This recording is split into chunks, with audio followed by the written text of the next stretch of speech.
Have you ever wondered why the flag of a nation looks the way it does?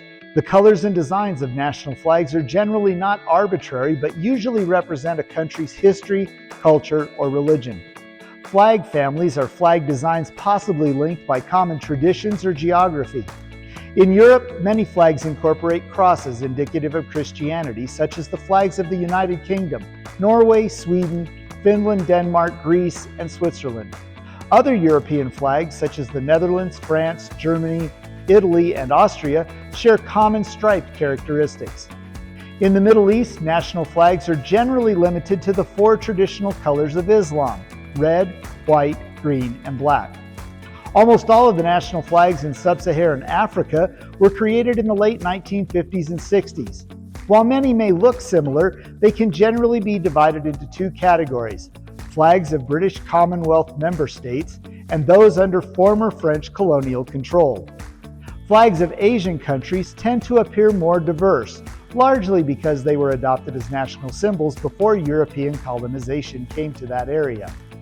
Central and South American flags also share common characteristics based on political affiliations and historical heritage.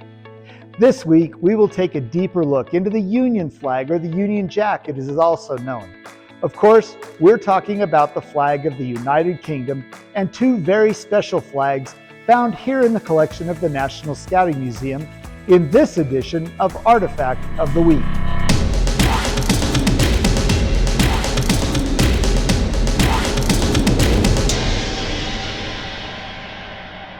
On March 21, 1603, Scottish King James IV became King James I as the united ruler of England and Wales and Scotland.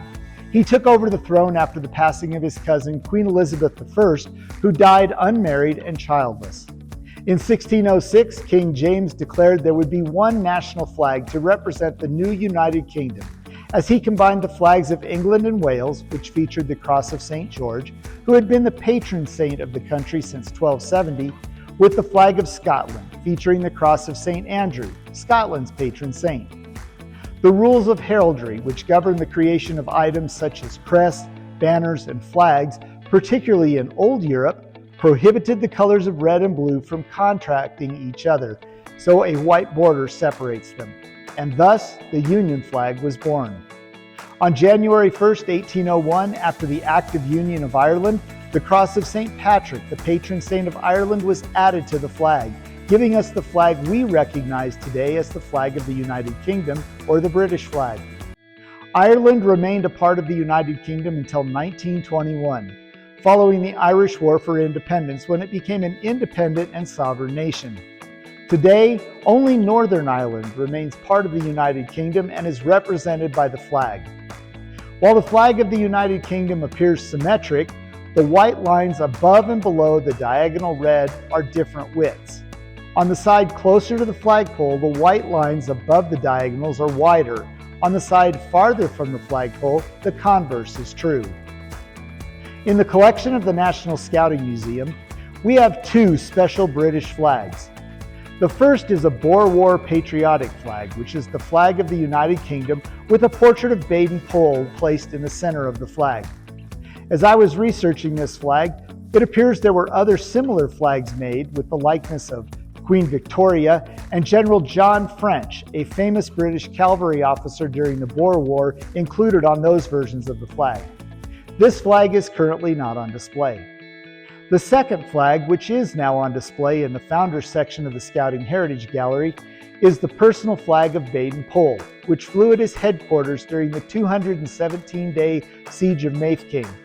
This flag also flew next to his tent during his Brown Sea Island experiment, where BP tested his schemes for scouting in 1907.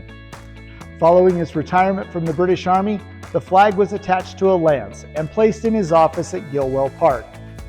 The flag that you see here was gifted to the Boy Scouts of America by his widow Olave in the 1960s.